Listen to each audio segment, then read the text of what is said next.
কোথায় 9 তারিখ আর কোথায় 31 তারিখ, সব কিছুই ফিকে হতে আরম্ভ করেছে। আমরা আবার আমাদের নর্মাল জীবনে ফিরে যেতে আরম্ভ করেছি। নিজেদেরকে নিয়ে এতটাই ব্যস্ত হয়ে পড়ছি যে আর হয়তো ওই দিকটায় খেয়াল রাখতেই পাচ্ছি না। এরকম হয়তো অনেকেই আছে, কিন্তু অনেক মানুষ আবার আছে যারা কিন্তু ওই জায়গাটাতেই জাস্টিসের জন্যই কিন্তু অপেক্ষা করে রয়েছে।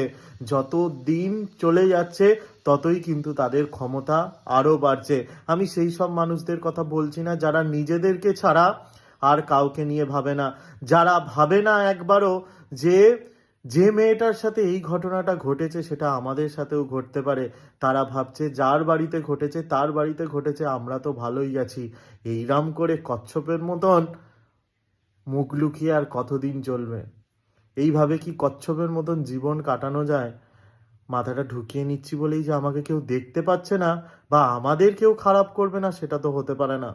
আর যদি এই কেসটার কিছু না হয়, যদি কোনো বিচার না পাওয়া যায়, তখন দেখবেন আপনাদের আমাদের সকলের ভালো সময়গুলো কিরম দুর্বিষহ হয়ে যাচ্ছে।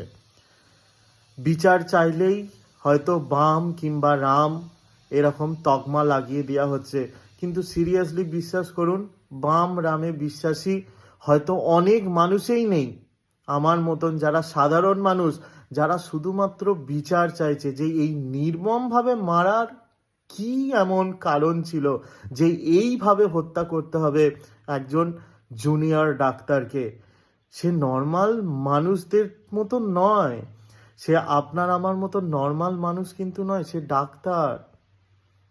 আপনি যদি ভাবেন যে আপনার জীবন আর একটা ডাক্তারের জীবন একই, সেটা কিন্তু নয়। সেই মেয়েটা 36 ঘন্টা ডিউটি করেছিল আমাদের মতনই নর্মাল মানুষগুলোকে সুস্থ করার জন্যে। তাই বারবার একটা কথাই ভাবুন, যে ডাক্তার মানে কিন্তু ভগবানের আর একটা রূপ। আপনারা অনেকেই হয়তো এই ভিডিওটা দেখবেন না বা স্কিপ করে যাবেন, কিন্তু আমি সিরিয়াসলি বলছি, মনের ভেতর থেকে এতটা খারাপ লাগছে। মানে একজন অত বড় পুলিশ অফিসার ইন্দিরা মুখার্জি কি নির্দ্বিধায় ভাবলেন যে সবাইকে আমি বোকা বানিয়ে দিচ্ছি।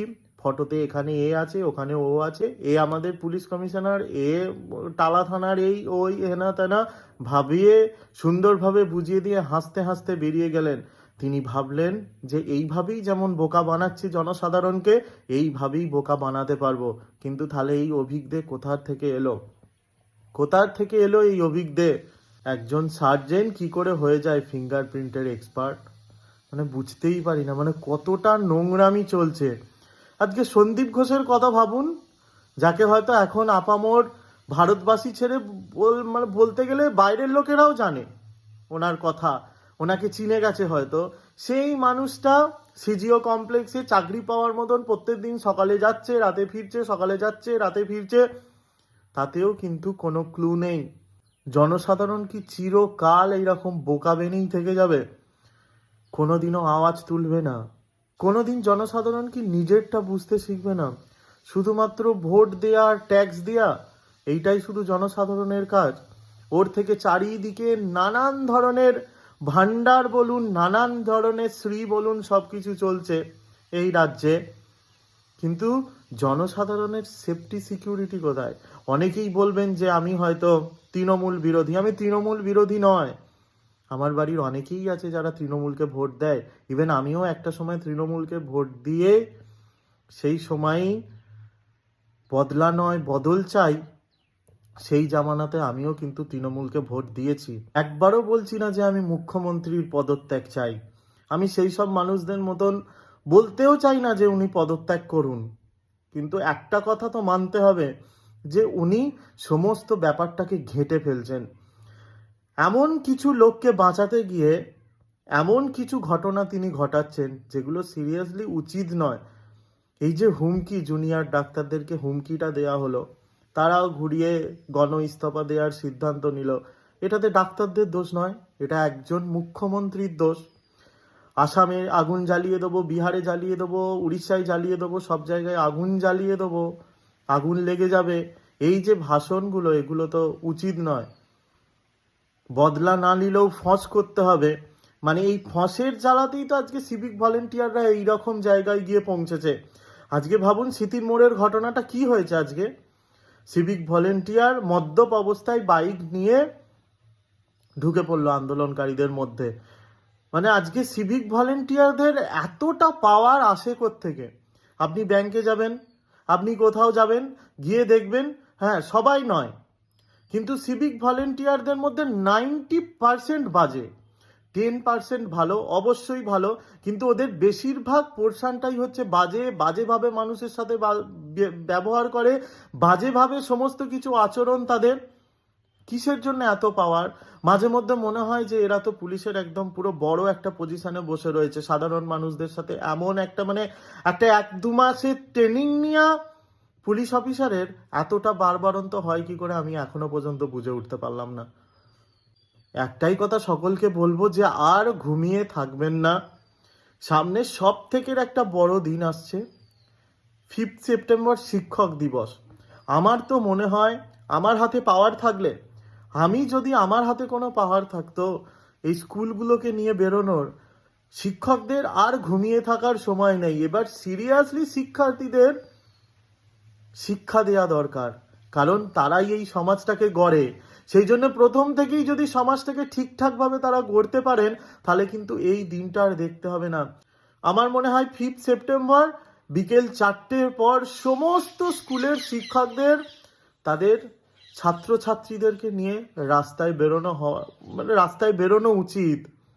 অ্যাটলিস্ট তাদেরকেও বোঝানো উচিত, ছেলে মেয়েদেরকেও বোঝানো উচিত যে এই সমাজে ছেলে মেয়ে সবাইকার অস্তিত্বই সমান, সবাইকেই সম্মান দিতে হয়, সবাইকেই রেসপেক্ট করতে হয়, সবাইয়ের সাথেই ভালোভাবে ভালো ব্যবহার করতে হয়।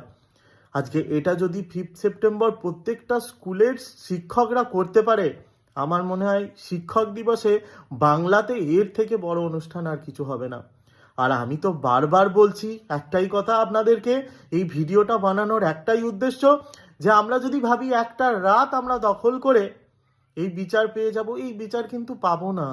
একের পর এক যেভাবে চাদর বদলানোর ভিডিও আমরা দেখতে পাচ্ছি, যেভাবে এই রকম পুলিশের মিথ্যে কথা মিথ্যাচার দেখতে পাচ্ছি, যেভাবে মন্ত্রীদের তর্জন গর্জন করতে দেখছি, তাতে আমরা কিন্তু বিচারটা পাবো না। সেই জন্য আমাদের আরও একটা রাত দখল করতে হবে, আর সেই রাতটা হচ্ছে 4 সেপ্টেম্বর রাত্রি 11:55। আপনারা নিজের পাড়া, নিজের গ্রাম, নিজের যেখানে, নিজের শহরে, যেখানে হোক, সবাই মিলে আবার একটা রাত দখল করুন।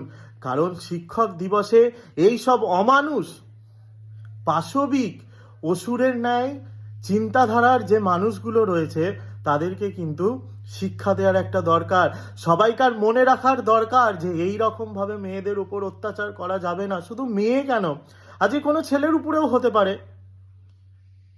ছেলেদের ক্ষেত্রে শুধু খুন হবে, হয়তো ধর্ষণটা হবে না, কিন্তু হবে তো। কেন এইরকম জিনিস চারিদিকে সব সময়? জনতা আজকে, সাধারণ মানুষ মানতে মানতে মানতে আজকে এই জায়গায় গিয়ে পৌঁছেছে।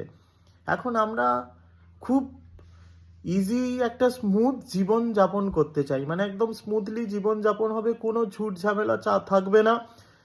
কিন্তু জীবনের ঝুট ঝামেলাটা কখন চলে আসবে আমরা কেউ বলতেই পারবো না। সেই জন্য আগাম একটু সতর্ক থাকা উচিত, এই সব ঘটনাগুলো যাতে আর সমাজে না ঘটে সেইটা আমাদের ভাবা উচিত। তাই সকলের কাছে আমার একটাই অনুরোধ, যে 4 সেপ্টেম্বর রাত্রি 11:55 নিজেরা নিজেদের যে কোনো রাস্তায় নিজেরা সকলে ঐক্যবদ্ধ হয়ে আবার একটা রাত দখল করুন।